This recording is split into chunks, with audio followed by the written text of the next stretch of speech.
Good evening, my friends. Good to have you out tonight. I expect any minute now people will come rushing in. So it's a good thing you got your seat early because we can only hold 150 in this lecture hall. But anyway, we're going to start out with an excerpt from a reading from Josephus' Jewish War, just to give you a little taste for that, if you've not read any of that yet.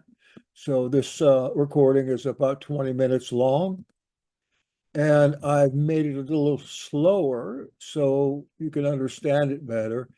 I made this a long time ago, this recording, so we're going to start with that. Remember last time we ended up with the Flavians.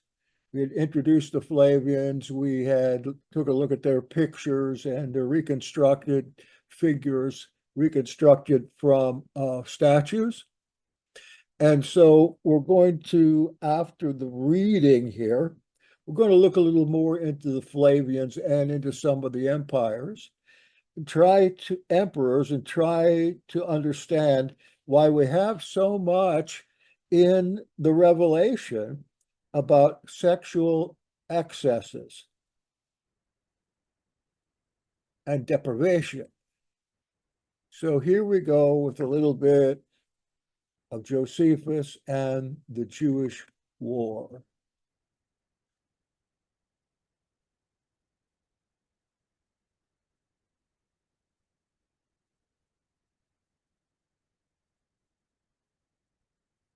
Today's reading has to do with the Jewish War, first century, AD 66 to 73, 7 years divided into two sections of 3.5 years that we have an eyewitness for, and that was General Josephus, who was a general for the Israeli side, but was captured and turned and became not only an adjutant to the General Titus, who destroyed Jerusalem, but also became an adopted son of the General Vespasian, who destroyed the rest of Israel. If it wasn't for Josephus, we wouldn't know much about the first century at all. So here's an excerpted version of some of the things that happened during that important Jewish war. If you listen really closely, you can hear shades of the book of the Revelation of Yahshua HaMashiach. For indeed, that's what John is writing about, the Jewish war. More on that later. In the meantime, here's Josephus.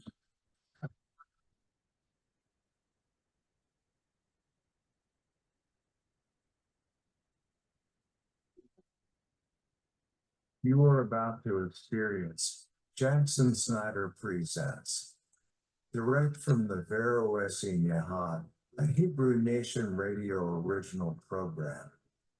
JSP is a variety show seeking out Jewish and Christian origins, religion, theology, and history, and doing so in a fashion that is both educational and entertaining. Welcome to Jackson Snyder Presents.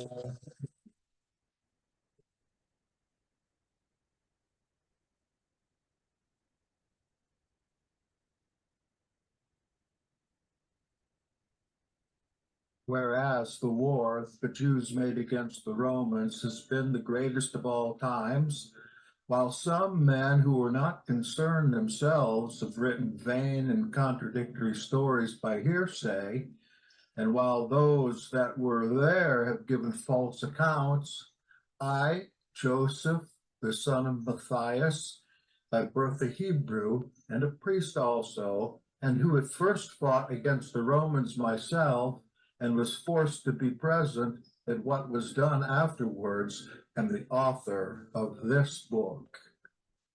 Now the affairs of the Romans were in great disorder after the death of Nero. At the decease of Herod, Agrippa, his son, who bore the same name, was 17 years old. He was considered too young to bear the burden of royalty, and Judea relapsed into a Roman province. Cuspius Fadus was sent as governor and administered his office with firmness, but found civil war disturbing the district beyond Jordan. He cleared the country of the robber bands, and his successor, Tiberius Alexander, during a brief rule, put down disturbances that broke out in Judea.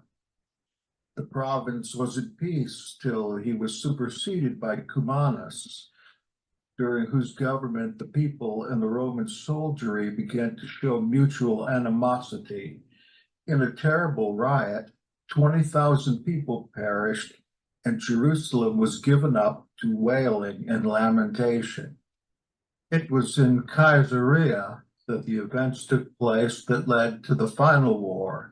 This magnificent city was inhabited by two races, the Syrian Greeks, who were heathens, and the Jews. The two parties violently contended for the preeminence. The Jews were the more wealthy, but the Roman soldiery, levied chiefly in Syria, took part with their countrymen. Tumults and bloodshed disturbed the streets. At this time, a procurator named Gessius Florus was appointed, and he, by his barbarities, forced the Jews to begin the war in the 12th year of the reign of Nero and the 17th of the reign of Agrippa. But the occasion of the war was by no means proportioned to these heavy calamities that it brought upon us. The fatal flame finally broke out from the old feud at Caesarea. The decree of Nero had assigned the magistracy of the city to the Greeks. It happened that the Jews had a synagogue, the ground around which belonged to a Greek. For this spot, the Jews offered a much higher price than it was worth. It was refused, and to annoy them as much as possible, the owners set up some mean buildings and shops upon it, and so made the approach to the synagogue as narrow and difficult as possible. The more impetuous of the Jewish youth interrupted the workmen. Then the men of greater wealth and influence, and among them John, a publican, collected the large sum of 8 talents and sent it as a bribe to Florus, that he might stop the building. He received the money, made great promises, and at once departed for Sebast from Caesarea. His object was to leave full scope for the riot.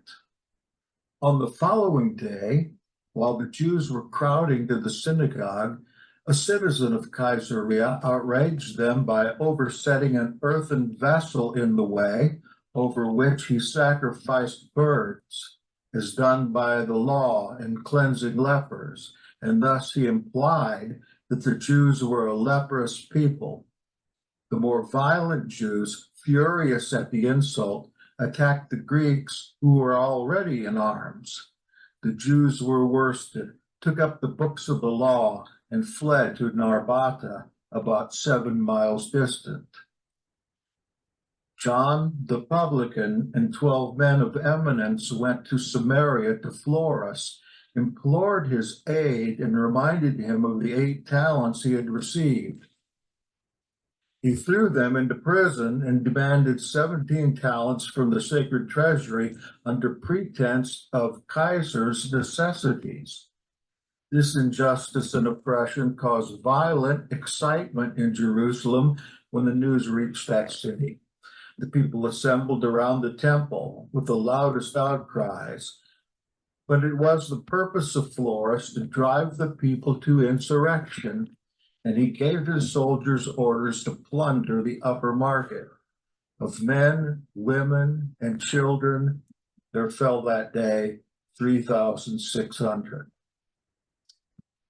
When Agrippa attempted to persuade the people to obey Florus until Caesar should send someone to succeed him, the more seditious cast reproaches on him and got the king excluded from the city.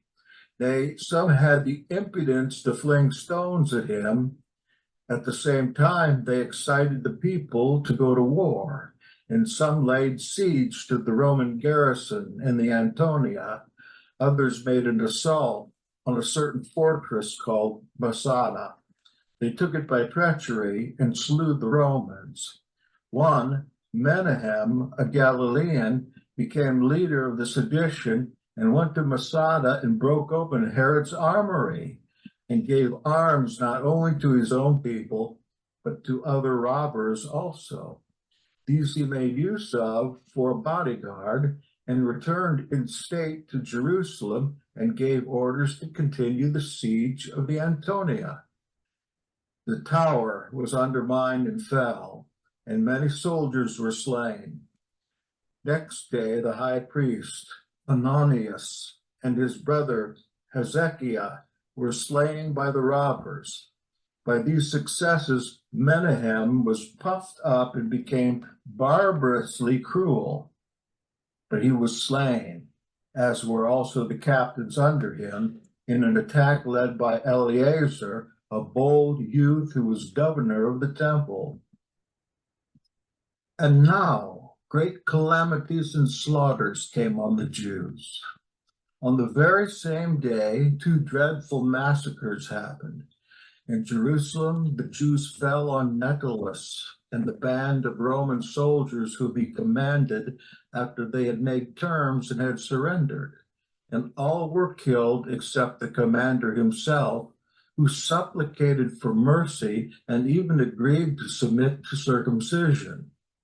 On that very day and hour, as though Providence had ordained it, the Greeks in Caesarea rose and slew over 20,000 Jews, and so the city was emptied of its Jewish inhabitants. For Florus caught those who escaped and sent them to the galleys. By this tragedy, the whole nation was driven to madness. The Jews rose and laid waste the villages all around many sites in Syria, and they descended on Gadara, Hippo, and Gaulonitis, and burned and destroyed many places. Sebast and Ascalon were seized without resistance, and they razed Anthedon and Gaza to the ground. When thus the disorder in all Syria had become terrible, Castius Gallus, the Roman commander at Antioch, marched with an army to Ptolemais and overran all Galilee and invested Jerusalem, expecting that it would be surrendered by means of a powerful party within the walls. But the plot was discovered, and the conspirators were flung headlong from the walls, and an attack by Castius on the north side of the temple was repulsed with great loss. Seeing the whole country around in arms, and the Jews swarming on all the heights, Castius withdrew his army by night, leaving 400 of his bravest men to mount guard in the camp and to display their ensigns, that the Jews might be deceived. But at break of day, it was discovered that the camp was deserted by the army, and the Jews rushed to the assault and slew all the Roman band. Nero was at this time in Achaia.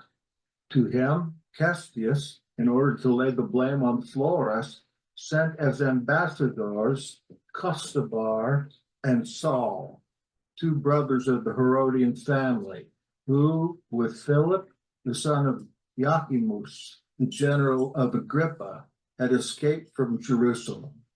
Meantime, a great massacre of the Jews took place at Damascus. Then those in Jerusalem who had pursued after Castius called a general assembly in the temple and elected their governors and commanders. Their choice fell on Joseph, the son of Gorion, and Ananias, the chief priest, who were invested with absolute authority in the city. But Eleazar was passed over, for he was suspected of aiming at kingly power as he went about attended by a bodyguard of zealots.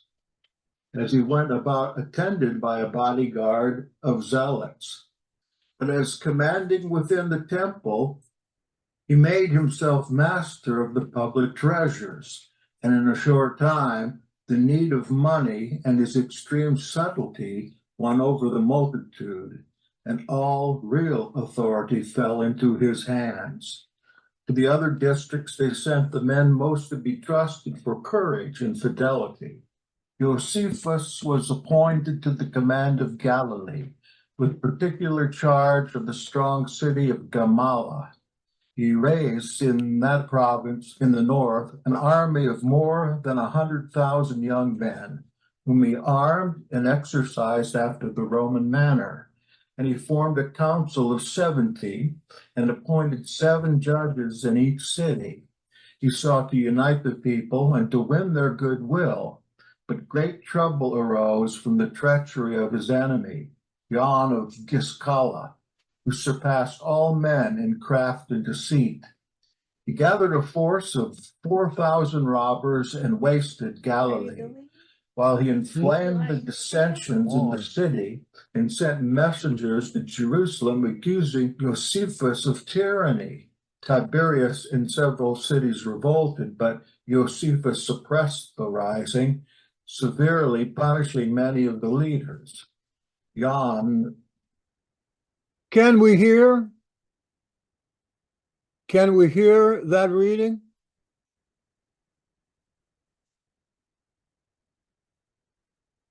Somebody?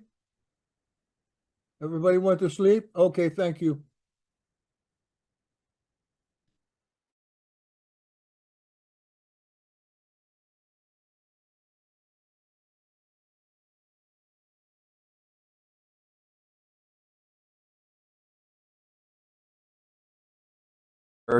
At first regarded the revolt lightly, but presently grew alarmed, and appointed to the command of the armies in Syria and the task of subduing the Jews to Vespasian, who had pacified the West when it was disordered by the Germans, and had also recovered Britain for the Romans.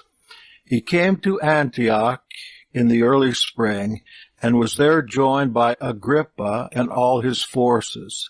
He marched to Ptolemais, where he was met by his son Titus, who had, with expedition unusual in the winter season, sailed from Achaia to Alexandria. So the Roman army now numbered 60,000 horsemen and footmen, besides large numbers of camp followers who were also accustomed to military service and could fight on occasion. The war was now open. Josephus attempted no resistance in the open field, and the people had been directed to flee to the fortified cities. The strongest of all these was Jotapata, and here Josephus commanded in person. Being very desirous of demolishing it, Vespasian besieged it with his whole army. It was defended with the greatest vigor, but after fierce conflicts was taken in the 13th year of the reign of Nero, on the first day of the month of Panemus, that is, July. During this dreadful siege, and at the capture, 40,000 men fell. The Romans sought in vain for the body of Josephus, their stubborn enemy. He had leaped down the shaft of a dry well, leading to a long cavern. A woman betrayed the hiding place, and Josephus was taken and brought before the conqueror, of whom he had demanded from his captors a private conference. To Vespasian he announced that he and his son would speedily attain the imperial dignity. Vespasian was conciliated by the speech of his prisoner, whom he treated with kindness, for though he did not release him from his bonds, he bestowed on him suits of clothes and other precious gifts. Joppa, Tiberius, Tarichii, and Gamala were taken, but Romans and Jews perished in their conflict, and by the capture of Giscala, all Galilee was subdued, John of Giscala fleeing to Jerusalem. While the cities of Galilee thus arrested the course of the Roman eagles, Jotapata and Gamala setting the example of daring resistance, the leaders of the nation in Jerusalem, instead of sending out armies to the relief of the besieged cities, were engaged in the most dreadful civil conflicts. The fame of Jan of Giscala had gone before him to Jerusalem, and the multitude poured forth to do him honor. He falsely represented the Roman forces as being very greatly weakened, and declared that their engines had been worn out in the sieges in Galilee. He was a man of enticing eloquence, to whom the young men eagerly gave heed. So the city now began to be divided into hostile factions, and the whole of Judea had before set to the people of Jerusalem the fatal example of discord. For every city was torn to pieces by civil animosities. Not only the public councils, but even numerous families were distracted by the peace and war dispute. Through all Judea, the youth were ardent for war, while the elders vainly endeavored to allay the frenzy. Bands of desperate men began to spread over the land, plundering houses, while the Roman garrisons in the towns, rather rejoicing in their hatred to the race than wishing to protect the sufferers, afforded little help.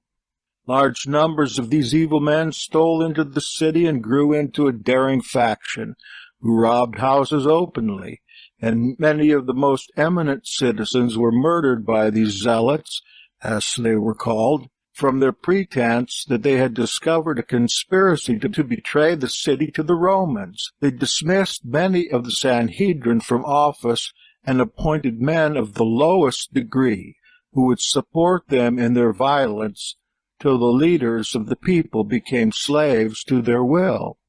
At length resistance was provoked, led by Ananus, oldest of the chief priests, a man of great wisdom, and the robber zealots took refuge in the temple and fortified it more strongly than before. They appointed as high priest one Phanius, a coarse and clownish rustic, utterly ignorant of the sacerdotal duties, who when decked in the robes of office caused great derision. This sport and pastime for the zealots caused the more religious people to shed tears of grief and shame, and the citizens, unable to endure such insolence, rose in great numbers to avenge the outrage on the sacred rites. Thus a fierce civil war broke out, in which very many were slain. Then Jan of Giscala, with great treachery, outwardly siding with Ananus and secretly aiding the zealots, sent messengers inviting the Idumeans to come to his help, of whom 20,000 broke into the city during a stormy night and slew 85,000 people. Nero died after having reigned 13 years and 8 days, and Vespasian, being informed of the event, waited for a whole year, holding his army together instead of proceeding against Jerusalem.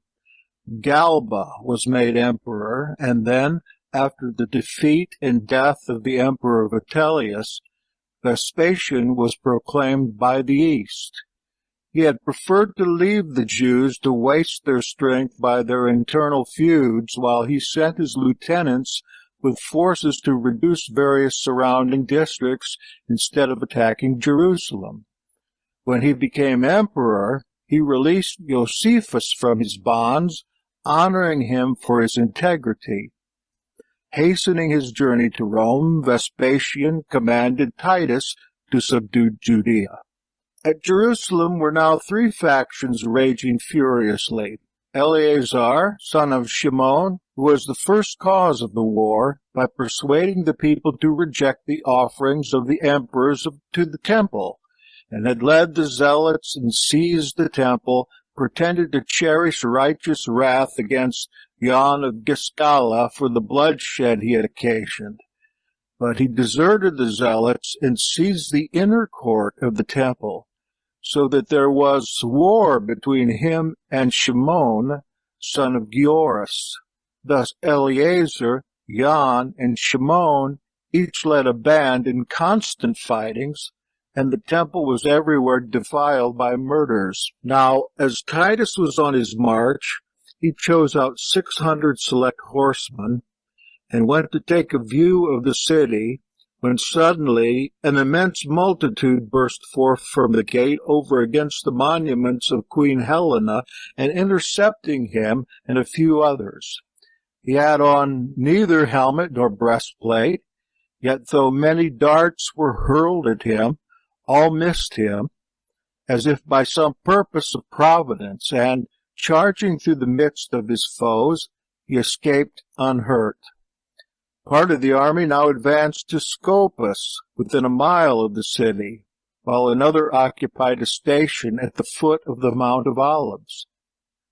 Seeing this gathering of the Roman forces, the factions within Jerusalem for the first time felt the necessity for concord, as Eleazar from the summit of the temple, Jan from the porticos of the outer court, and Shimon from the heights of Zion, watched the Roman camps forming thus so near the walls. Making terms with each other, they agreed to make an attack at the same moment.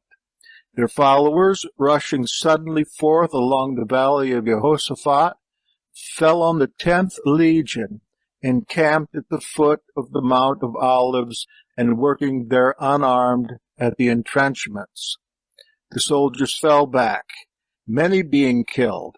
Witnessing their peril, Titus, with picked troops, fell on the flank of the Jews and drove them into the city with great loss. The Roman commander now carefully pushed forward his approaches, and the army took up a position all along the northern and the western walls, the footmen being drawn up in 7 lines, with the horsemen in 3 lines behind, and the archers between. Jerusalem was fortified by 3 walls. These were not one within the other, for each defended one of the quarters into which the city was divided. The first, or outermost, surrounded Bethzatha, the next protected the citadel of the Antonia and the northern front of the temple, and the third, or old, and the innermost wall was that of Zion. Many towers, 35 feet high and 35 feet broad, each surrounded with lofty chambers and with great tanks for rainwater, guarded the whole circuit of the walls, 90 being in the first wall, 14 in the second, and 60 in the third. The whole circuit of the city was about 33 stadia, that is 4 miles. From their penthouses of wicker, the Romans, with great toil, day and night, discharged arrows and stones, which slew many of the citizens. At 3 different places the battering rams began their thundering work, and at length the corner tower came down, yet the walls stood firm, for there was no breach. Suddenly the besieged sallied forth and set fire to the engines. Titus came up with his horsemen and slew 12 Jews with his own hands. The Jews now retreated to the second wall, abandoning the defense of Bethzatha, which the Romans entered. Titus instantly ordered the second wall to be attacked, and for 5 days the conflict raged more fiercely than ever. The Jews were entirely reckless of their own lives, sacrificing themselves readily if they could kill their foes. On the 5th day they retreated from the second wall, and Titus entered that part of the lower city that was within it with 1,000 picked men. But being desirous of winning the people, he ordered that no houses should be set on fire, and no massacres should be committed. The seditious, however, slew everyone who spoke of peace, and furiously assailed the Romans. Some fought from the walls, others from the houses, and such confusion prevailed that the Romans retired. Then the Jews, elated, manned the breach, making a wall of their own bodies. Thus the fight continued for 3 days, till Titus a second time entered the wall. He threw down all the northern part and strongly garrisoned the towers of the south, the strong heights of Sion, the citadel of the Antonia, and the fortified temple still held out. Titus, eager to save so magnificent a place, resolved to refrain for a few days from the attack in order that the minds of the besieged might be affected by their woes, and that the slow results of famine might operate. He reviewed his army in full armor, and they received their pay in view of the city, the battlements being thronged by spectators during the splendid defiling, who looked on in terror and dismay. The famine increased, and the misery of the weaker was aggravated by seeing the stronger obtaining food. All natural affection was extinguished. Husbands and wives, parents and children snatching the last morsel from each other. Many wretched men were caught by the Romans prowling in the ravines by night to pick up food, and these were scourged, tortured, and crucified. This was done to terrify the rest, and it went on till there was not wood enough for crosses. Terrible crimes were committed in the city. The aged high priest, Matthias, was accused of holding communication with the enemy. 3 of his sons were killed in his presence, and he was executed in sight of the Romans, together with 16 other members of the Sanhedrin. The famine grew so woeful that a woman devoured the body of her own child. At length, after fierce fighting, the Antonia was scaled, and Titus ordered its demolition. Titus now promised that the temple should be spared if the defenders would come forth and fight in any other place. But Jan and the zealots refused to surrender it. For several days the outer cloisters and outer courts were attacked with rams, but the intense and compact stones resisted the blows.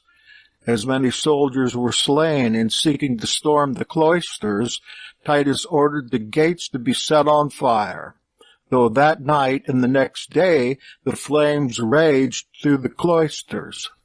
Then, in order to save the temple itself, he ordered the fire to be quenched. On the 10th of August, the same day of the year on which Nebuchadnezzar destroyed the temple built by Solomon, the cry was heard that the temple was on fire. The Jews, with cries of grief and rage, grasped their swords and rushed to take revenge on their enemies or perish in the ruins. The slaughter was continued while the fire raged. Soon no part was left but a small portion of the outer cloisters, where 6,000 people had taken refuge, led by a false prophet, who had there promised that Elohim would deliver his people in his temple. The soldiers set the building on fire, and all perished. Titus next spent 18 days in preparations for the attack on the upper city, which was then speedily captured. And now the Romans were not disposed to display any mercy, night alone putting an end to the carnage. During the whole of this siege of Jerusalem, 1,100,000 were slain, and the prisoners numbered 97,000. To end this story, let me add the aftermath.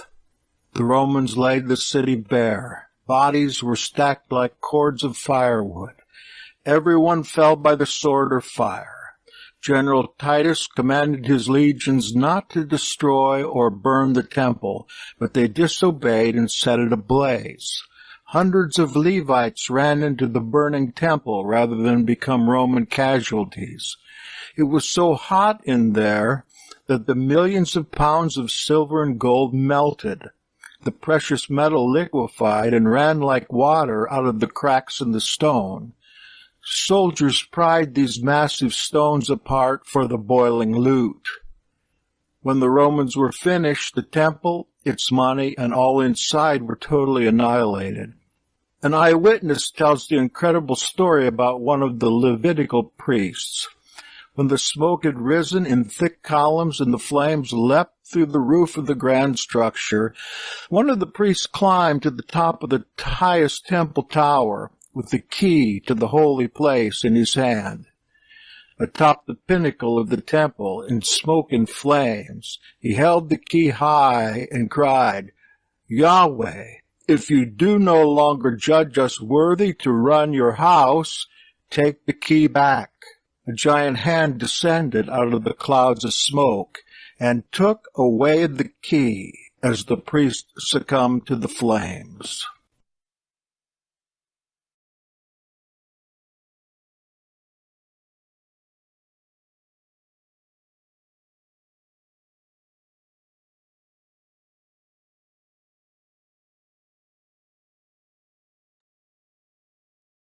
And there you have a short excerpt of the Jewish War, and maybe I can think to summarize a little bit of this.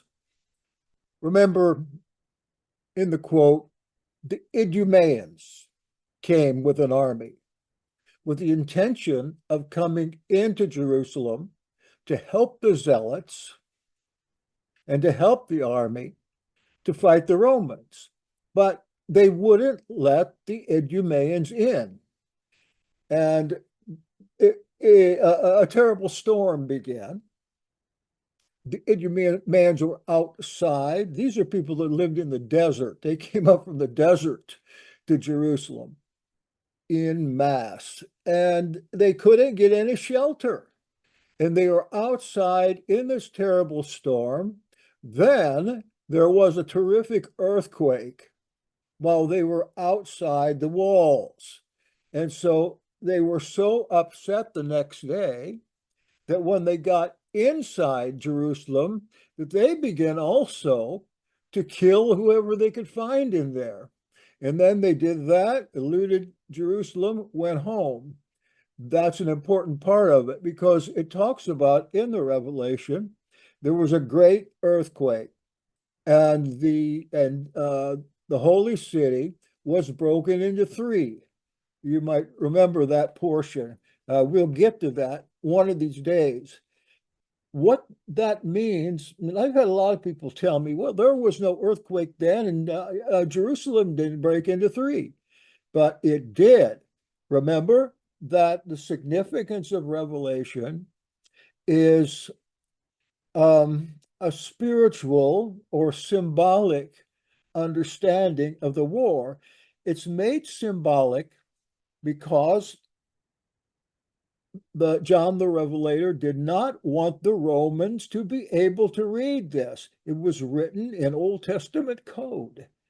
So he puts everything in there in some kind of significant language that the Romans can't read it, but any educated Jew could read it.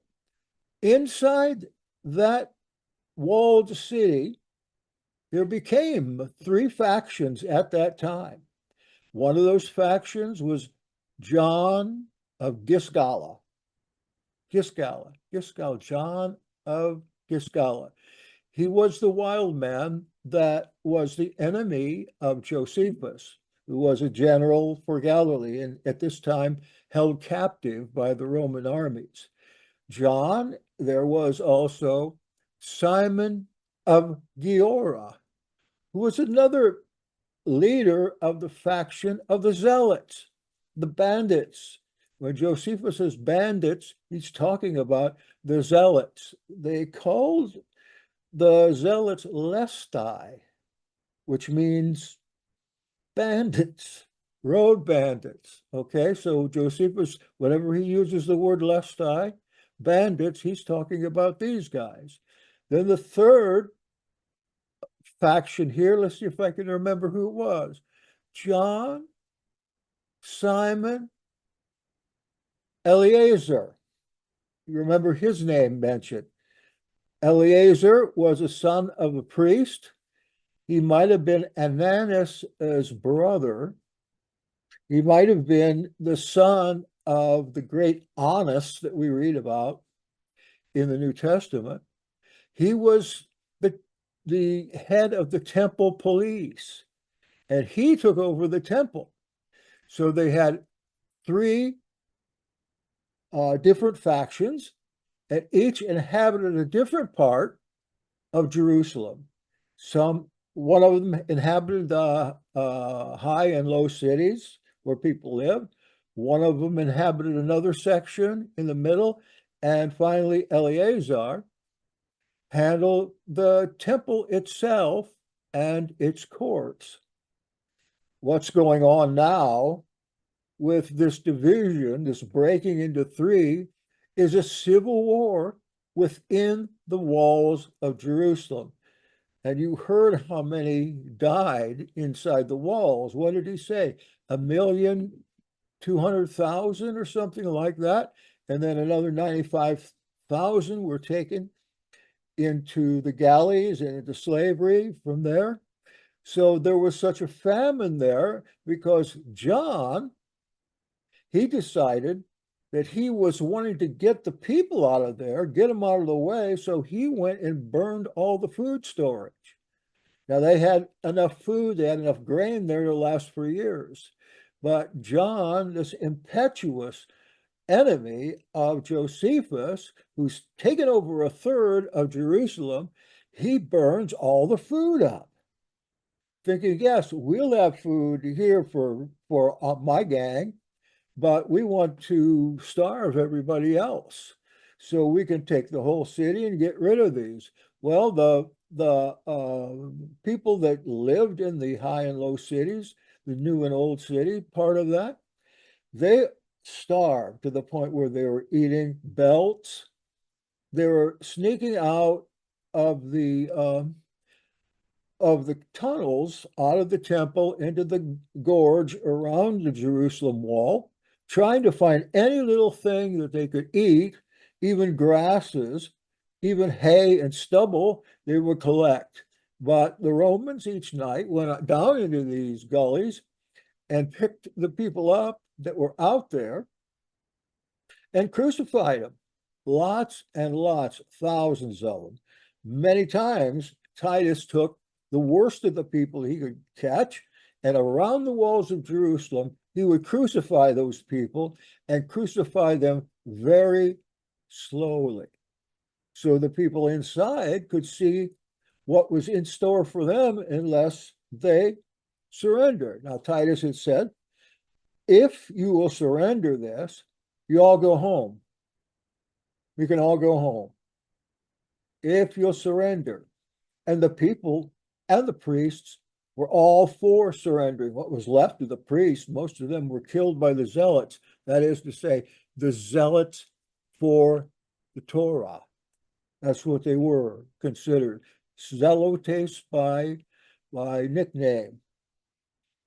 Let me see. So the factions inside fighting each other before the Romans even got there. Then we have the Romans circling the city with hundreds of thousands of troops. And you remember that Yeshua in the Olivet Discourse said that when you see Jerusalem surrounded by armies, and then he gave what was going to happen after he'd already said that there wouldn't be one stone left upon the other. We're still at the part here where the Olivet Discourse is telling it all, and evidently telling it before it happened.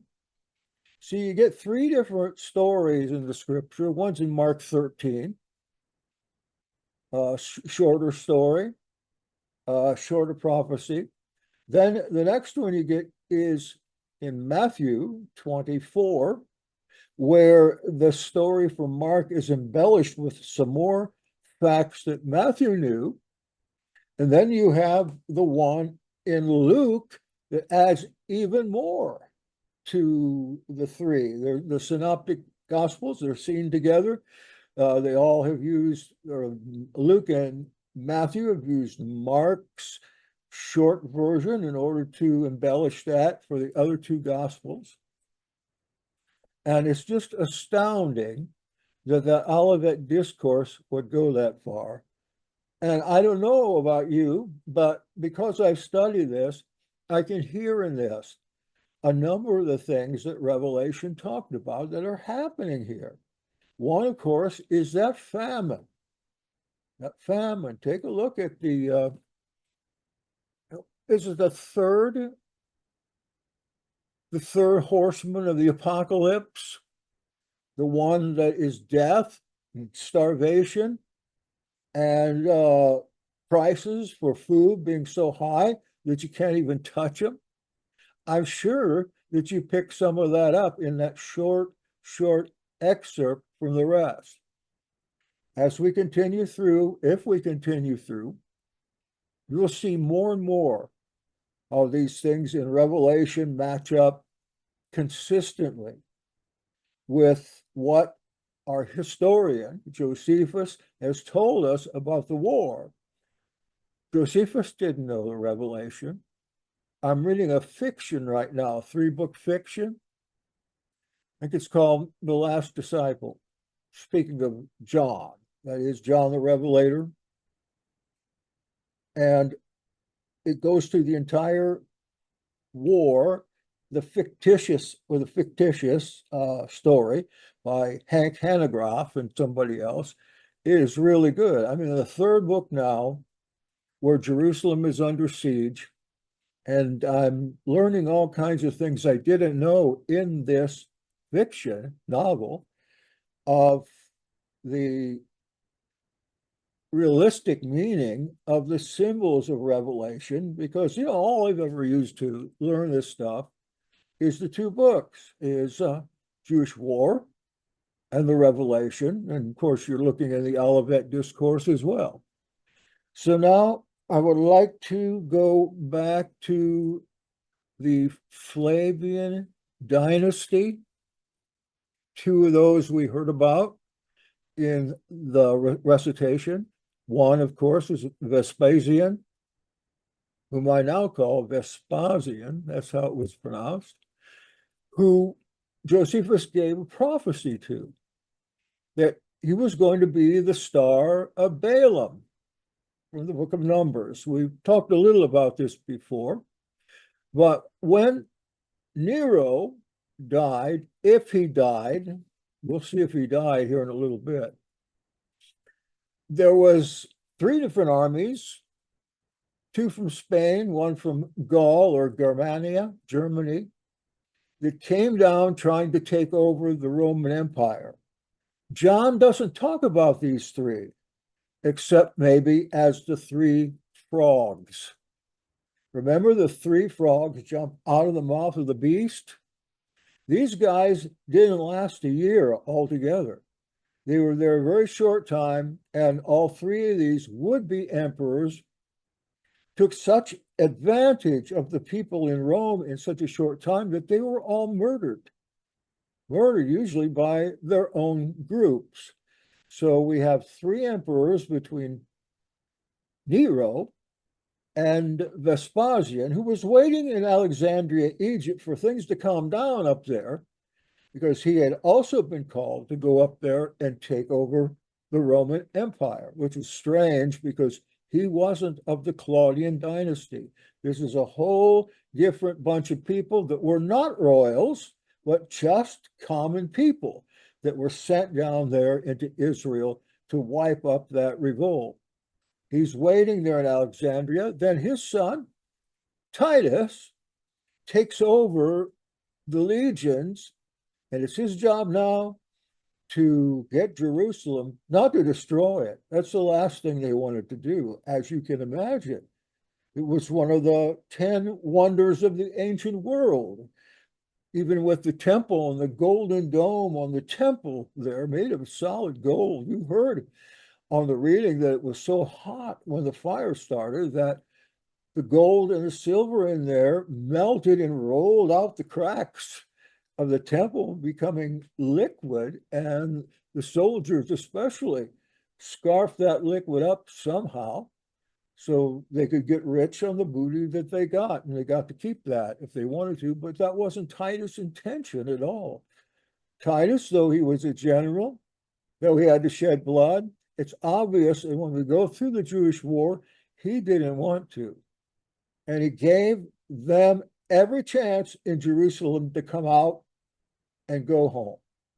But these zealots who had the power and these fourth philosophy guys, as Josephus calls them, Eleazar, and with Simon, son of the priest Simon. These guys knew that if they came out and were captured alive, they would be shipped back to Rome.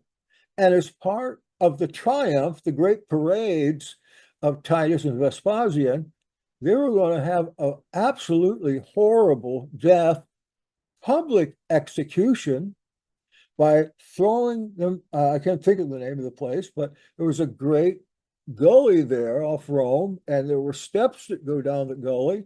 And part of their triumph parade is that they'd end up in this place, and they'd take these guys that were the head of whoever their enemy was and throw them down the gully, down the steps. So they roll down the steps. By the time they got down, they were usually killed. But when they finally got down there, they were dead as a dead mackerel. They didn't want that. And actually, just one of them had to endure that, and that was Simon. Simon, son of Giora, or Simon of Giora, who you'll read about in there. That is so interesting to me. It's so horrible. But what is astounding is that Yeshua and the Yeshua of the Olivet and the Yeshua of Revelation had that for them 40 years ahead of time. And so did Paul. Paul a little closer. Paul is maybe when he prophesies in 1 Thessalonians chapter 4, he's probably only 20 years away. And then you have John again, whoever wrote, or that John that wrote the 3 little letters. They don't think it's the same as the Revelator. Some do. But he also talks about Antichrist that's already come. It's already come, he says. He's writing in the time of Nero. You remember that passage? I spoke about that about a month ago. The Antichrist, a non-entity. John says, you've heard that Antichrist would come, but I tell you, many have already come. He's telling us that when he's writing the Antichrist, that everybody knew was Nero. It had been written up in the Sibylline oracles and a lot of other Christian literature at the time, even Roman literature. Everybody knew what the 666 was about. We're going to see the number of the name now in just a minute. But everyone knew who the beast was, having a little Bidenism there. So I'm going to go to my notes now and carry on talking about the Flavians and a few other characters that we didn't really get to during that reading that are important. And so let me get a little water because I'm dry.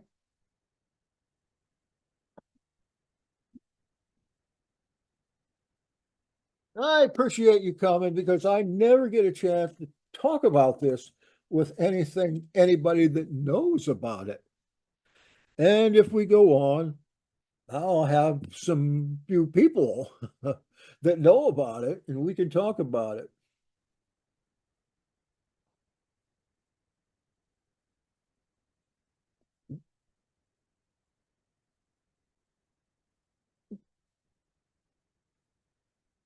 After Vespasian became emperor, he was there for 10 years. Vespasian, he didn't hate anybody. It's his job to go from being a mule skinner to a general in a war. He had fought before in Britain and in Germania, and so had Titus, his son, fought in Germania, Germany. So Vespasian stayed on the throne for 10 years and died, for a change, of natural causes at age 70. Remember, he was wounded in the war in the Battle of Jotapata, where he had taken Josephus as prisoner. He got hit by a dart in the ankle. I kind of know what that feels like now, having broken my ankle 8 weeks ago. It's still not healing. So he dies of natural causes at 70. After an effective rule in putting the empire back together again, after, remember, Rome had burned, Nero had just destroyed everything, and finally Nero destroyed himself, or did he? There's no surviving record of what Vespasian thought on the matter, but he was very conciliatory toward the non-zealot rabbis. Remember, rabbis were not priests. They were lay people who were, well, they were the higher educated lay people. But there were zealot rabbis and there were not zealot rabbis. We might talk about Yochanan ben Zacchai later. He's the one that began rabbinical Judaism at this time after the war, having made a deal with Vespasian about keeping the Pharisees going. And you already know the rabbinical Jews of today are the offspring of the Pharisees. Go read Matthew 23, the chapter before the Olivet, and you can see what Yahshua thought of the Pharisees. If you read Matthew 23 and 24 together, maybe there should be one manuscript there, the two chapters in one, because he's just moving in to the prophecy of what's going to happen after talking about the Pharisees. So yes, that's Yochanan ben Zacchai, or should I tell you a little something about ben Zacchai? That is John, son of Zacchaeus, in the kind of language we are used to from the scripture. So he got, in the Talmud, there are stories about him. One is quite entertaining. He was able to get out of Jerusalem when it was surrounded by something he did, and because he was so clever that Vespasian said, you're the new ruler of Judaism, do what you want. And Zacchai set up a school in a place called Jamnia, which you can find on your map today as Javnia, okay, where he began to teach rabbis the rabbinic way and lift up the oral Torah as on par with the written Torah. And we got the, what should we call it? We got the Jewish church today, the rabbinate. When I talk about Hebrew roots, I'm going to talk about Essene roots or Hasidic roots, because I don't feel comfortable at all with rabbinical Judaism or Messianic Judaism for that matter, because most of the Messianic aren't following the Nazarene way. They are following the rabbinical way, started clear down in 90 AD by Yochanan ben Zacchai. But let me tell you how he got special treatment here.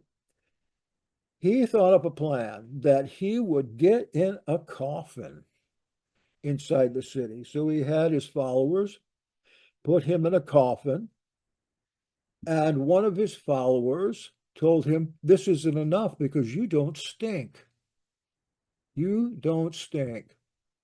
So what the follower thought would be put the touches on this, that they would know that Zacchai was dead, was that he would fill his mouth with manure and the coffin with every kind of smelly dead thing. So they'd hidden manure in there, and the story goes that Yochanan ben Zacchai filled his mouth with manure, and when he was able to get out a tunnel and got caught by the Romans, they were told, well, the Romans were told, this is one of our high Jews in here, but he's dead. So we're bringing him out here to be buried. And they allowed that, but they opened the coffin up to see if he was really dead. And the ones that were checking, the authorities outside the walls, once they opened that top up, it smelled so bad that they thought He has to be dead. And what a clever ploy. But I wish I could tell us it was funny, but it's funny the way they told it. And here's this high rabbinical authority putting manure in his mouth to get out of Jerusalem. Well, wasn't that clever? So he got out and he put together a new Sanhedrin there at Javni. So judging by who he was patronizing, it's pretty clear that Vespasian was neither pro nor ambivalent toward Christians. And though he fought Jews, he also fought a lot of lay people. And as I've said before, he absolutely laid Galilee and Samaria flat, burned everything, shock and awe. That's why trees are important in the Revelation, because we can see in a couple of those prophecies that a third of the trees gone for siege engines, for fires. Then 2/3 of the trees are gone. As I mentioned last week, Josephus says that by the time Titus got to Jerusalem, you couldn't find a tree. There were no trees there for 11 stadia, something like that. So after Vespasian, Flavius, Titus, his son, destroyer of Jerusalem, inherited the throne. After his father was there 10 years, he died only after 2 years, and he's spoken of in Revelation 17, which we got to a little of that, but we need to go, that's probably where we'll go next. He only stays a little time, and then there's an 8th. Titus is the 7th. Nero is the 6th. The year of 4 emperors, John doesn't even talk about them, because they came and went so fast. Probably he didn't even know about it. But the 8th says that he was of the 7th. The 8th was the brother of Titus, that is, the younger brother that was too young to do anything in the war, except while Vespasian was in Alexandria waiting to go to Rome when his time came. Domitian, the young boy, played the part of the emperor until his father might get there and take over. I want to add that one of these 3 usurpers that weren't there but a very short time went after Vespasian's brother, whose name was Sabinus, and the brother was the chief of police in Rome. So Sabinus found out that the troops from one of these guys, the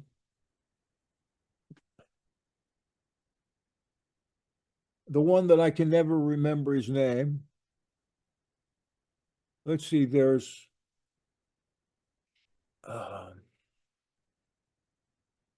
Otho. There's the other guy from Spain, both of them from Spain.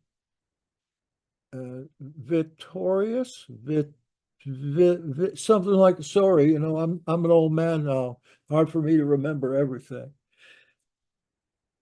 This last of the 3 decided he was going to kill Vespasian's family. So they were having a family type banquet there while Rome was under siege from another one of these generals, a very bad man. Can't remember, can't get it.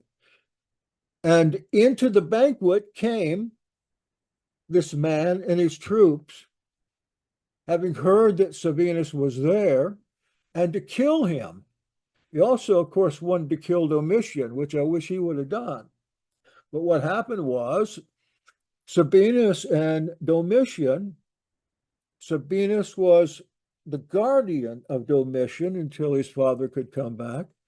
They went back into the priest room and they put the uniform of a Vestal virgin on Domitian. While he was young, he was small, he could pass as a virginal woman. And Sabinus got him out of there and into safety, but Sabinus got caught. Victorious. Pretty close. Sabinus got caught and he was murdered. So I imagine that Vespasian's wife, maybe his daughters, he had a couple of daughters, were undoubtedly executed this time. There's no record of that. But if they're trying to get his brother, they're trying to get the rest of them, and we know that they got his brother. Now, his brother's full name was Titus Flavius Sabinus. I hope I can get this right. Some people like me feel that Paul had written his Acts, or not Paul, Luke wrote the Gospel and the Acts to Theophilus, okay? And here's just a little taste of this riddle. Nobody knows who that is, and there have been a lot of people of that time that they have kind of speculated, but Paul Meyer, I think, hit it on the head. If you look at Theophilus phonetically, you've got a T, you've got the sound of F, and then you've got the ending letter, which is S, TFS, that happens to be the initials for Titus Flavius Sabinus. And Paul Meyer writes historical fiction about this particular time, A Skeleton in God's Closet, and several other wonderful books full of facts. And this is his thought that Titus Flavius Sabinus was actually the Theophilus of Luke. I think that's pretty astute.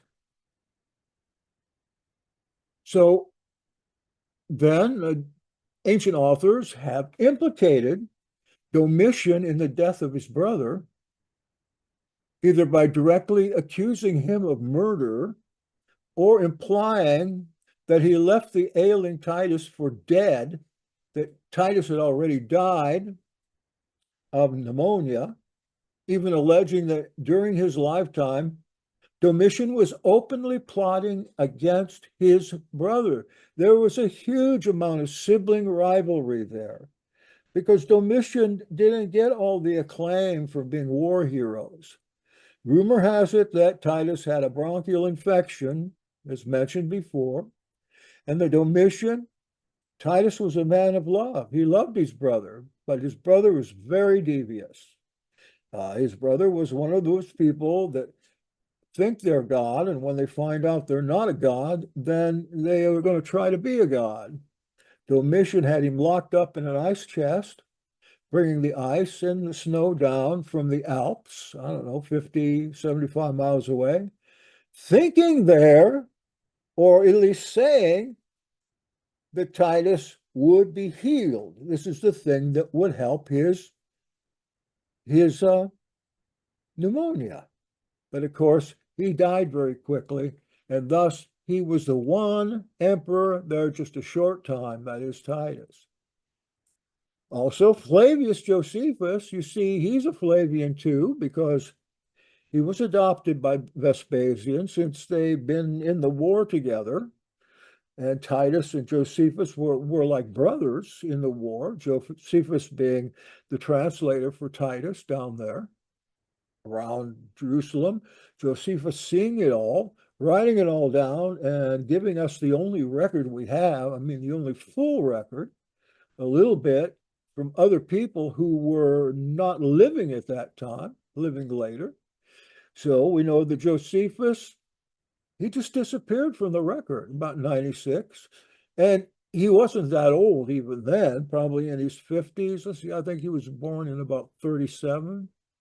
He might have been a little older, but he was probably executed by Domitian as well. Domitian didn't have those kind of war experiences with Josephus. Then there is Flavius Clemens.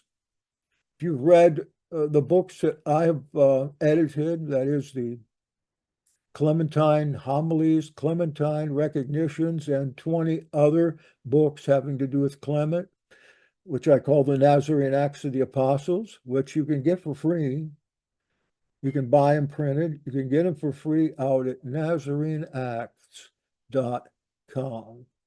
If you would get them and read at least the first one, you'll find out why this book has changed lives, changed the lives of Christians to become Nazarene Israelites. You find in that book written by Clement, the secretary of Peter, you'll find the practices of the earliest believers, and some of them the church wouldn't even think about doing. Well, it's great. Anyway, he's the hero of the Nazarene Acts. Flavius Clemens, who's Domitian's cousin, actually Vespasian's cousin. He's got two stories of his death, talking about demises of these guys. The first story, he was executed by Domitian for adhering to a foreign superstition. The Talmud says that Flavius Clemens was actually converted to Judaism by Akiva, the Rabbi Akiva of the next revolt of the Jews, 135 AD. And it talks about how Clement was converted, but it's a little more sure that Clement became a Nazarene believer, and the Roman Catholics hail him as one of the first popes, maybe the third pope, second pope, since he follows Peter. You read in the Nazarene Acts a letter from Peter to James the Just about Clement.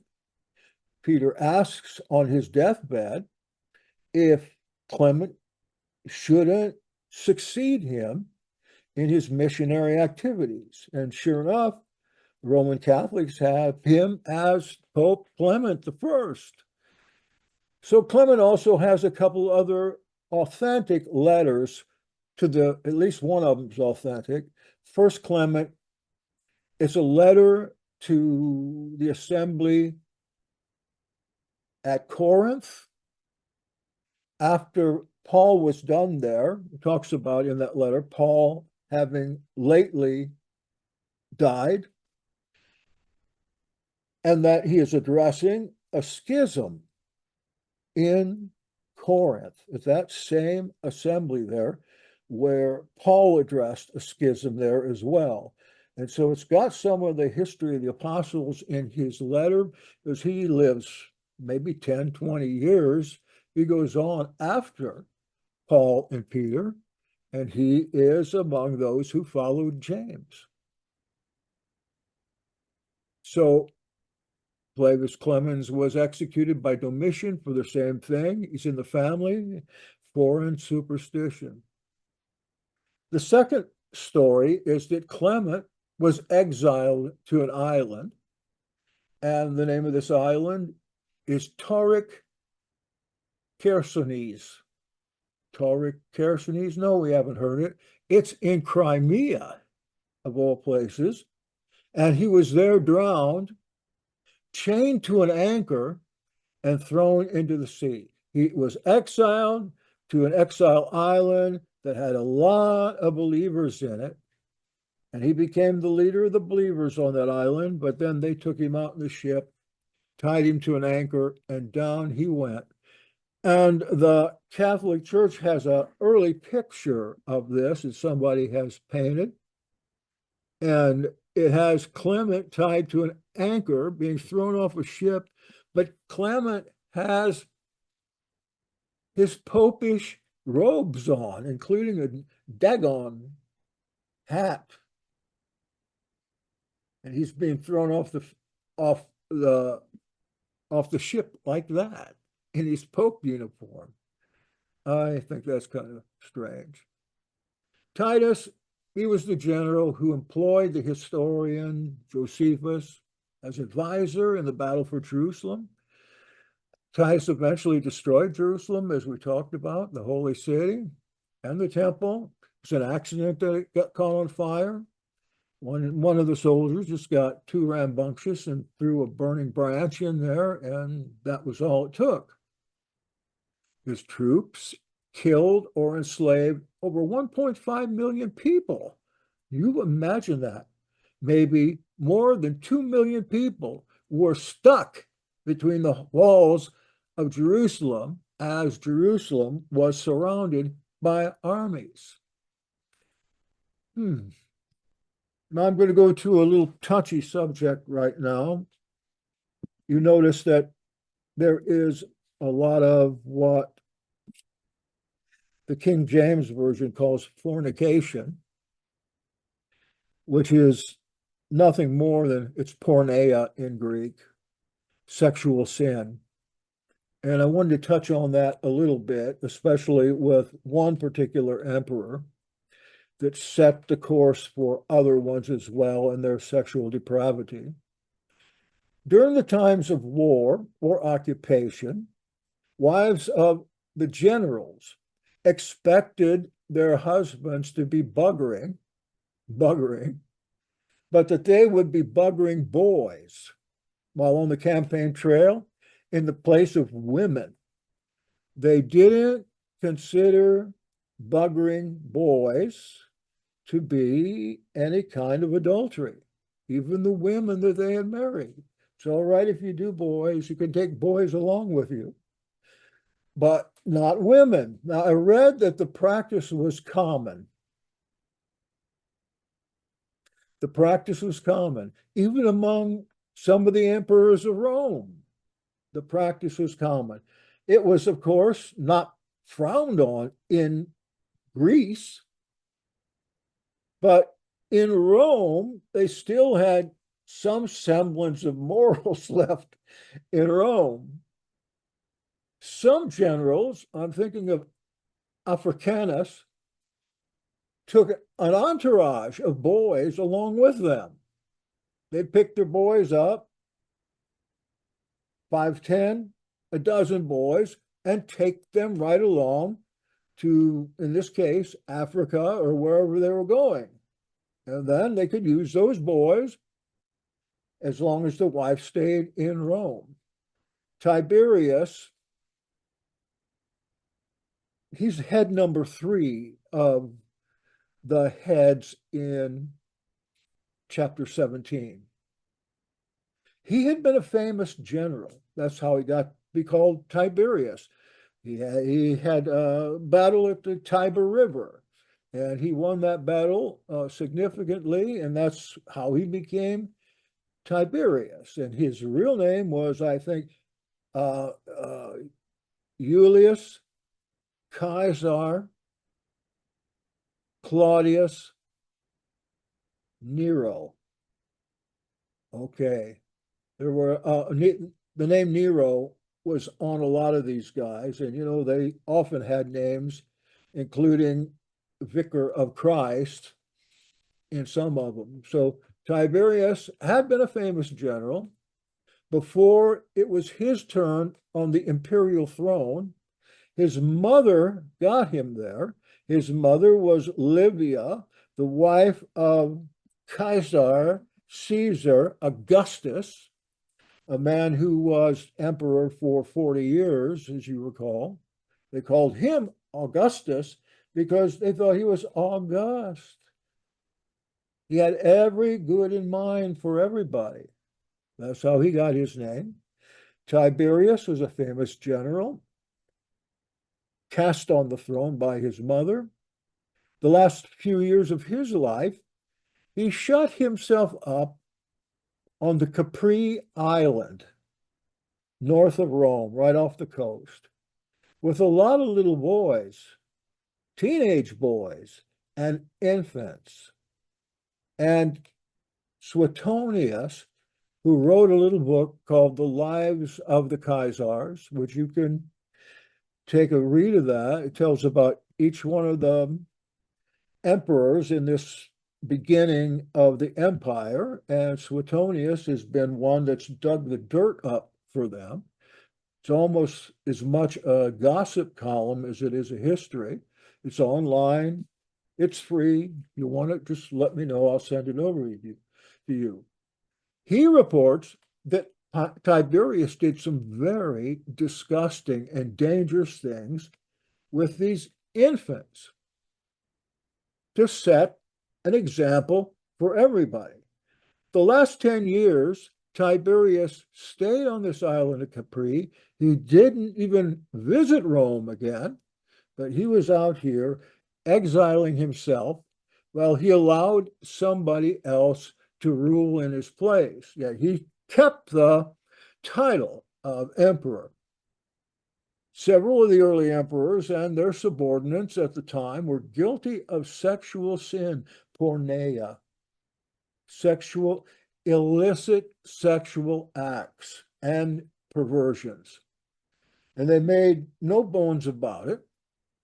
They didn't care really to hide it, especially not Nero. The Claudian dynasty, up until the time of Vespasian, were all perverted in one way or the other, but Tiberius was one of the most perverted of all the emperors, and I think he's head number 1, 2, 3, head number 3. You remember, he is in the gospel. It's a time of Yeshua's, Caesar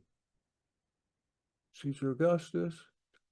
He was born during the reign of Tiberius, Yeshua.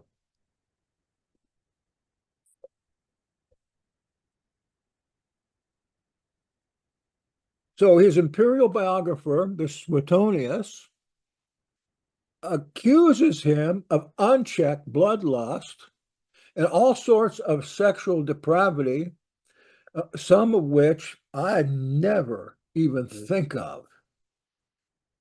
But these involve prostitutes, boys, and infants. He murdered anyone who posed a threat. He killed a lot of people from Capri and ordered their deaths, including the guy he left there to govern Rome while he was in Capri, and including nearly the entire family of his successor, Gaius Caligula. Killed his whole family. Had his father, Germanicus, the great general and decent person, murdered by poison, sent his mother into exile till she died. Same thing with Caligula's sisters. So at the end, rumor has it that Caligula, now his adopted son and heir, strangled Tiberius in his bed with a pillow there on Capri, probably for having his family murdered and forcing perverted practices on him as a youth. Well, why wouldn't Tiberius be a pederast as well as a pedophile? Caligula came out as arguably the most perverted of them all, and you can kind of see that. He was raised up in Germany, in Germania. His father was there fighting, and the little boy would put on his father's big boots and walk around the camps. And the word Caligula in Latin means boots. So they called him Boots. That's how he got that name. And so, why wouldn't Caligula, when he became a young adult, pick up some of the practices that were done on him on the Isle of Capri? I'm not sure he knew any better. Tiberius, Caligula, and Nero, some of the most powerful, perverted and pathological emperors of the entire history of Rome, and there were other ones, a lot of other ones. Revelation has several caveats against this type of behavior. It talks about it all the time. So the most damning accusation date to Tiberius' time in his private villa in the Isle of Capri, which he moved to from Rome in 26 CE, 12 years into his reign, aged in his late 60s at this time, an old bugger, although he lived and reigned for more than a decade longer. Tiberius never returned to Rome and rarely left Capri. On the island, according again to Suetonius, the absence of public scrutiny made it possible for him to indulge his vices without limit, particularly drinking, feasting, and sex, illicit sexual acts. The section of Suetonius's biography of Tiberius, which deals with his alleged actions and interactions with young children on Capri, listen, can make uncomfortable reading for modern audiences. First time I read it, it made me very uncomfortable.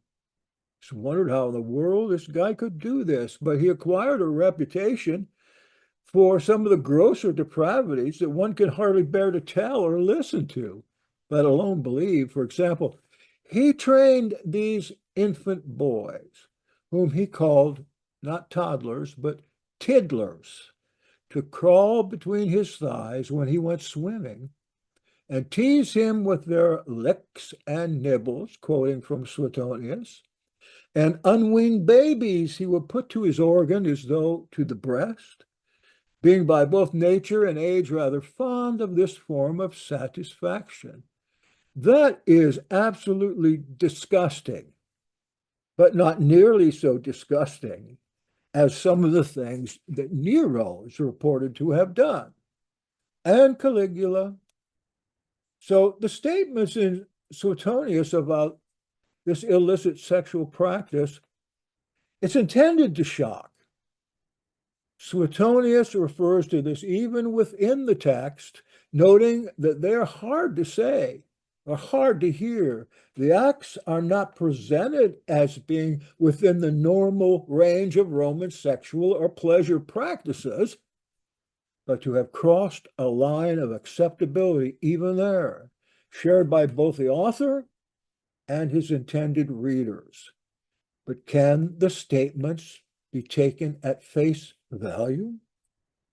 Our time's up today.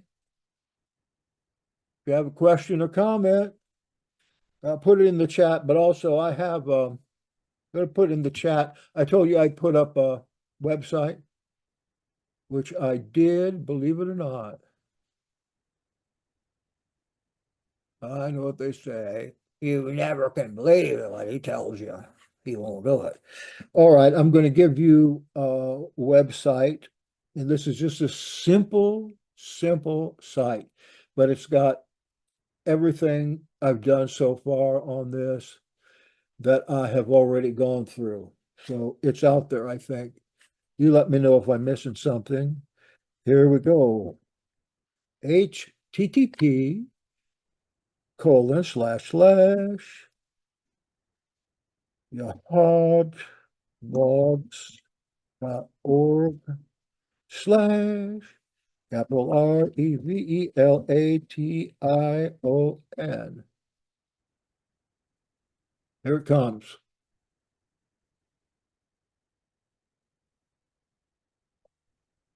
If you would, I haven't tested those links out there, but let me say, most of those links are to word processing documents. So what's going to happen? They're not going to come up in your browser. They're going to come down. They're going to download. It may be accessed in your downloads, or you might see a little box there that tells you to put in where you want to have this text. So don't expect them to come up in browsers, at least they don't in mine.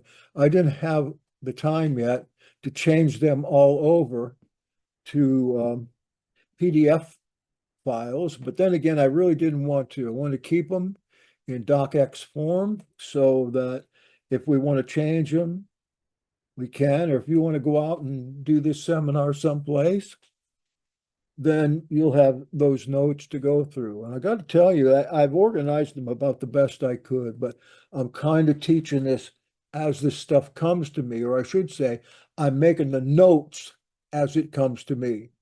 So, well, blessings to you for being here. Personally, I appreciate it very much. It's very helpful for me to get this out. And like I said, who do I have to talk about this stuff with? Nobody knows it. But you. See you next time. Don't forget to come to service on Shabbat, 11 o'clock.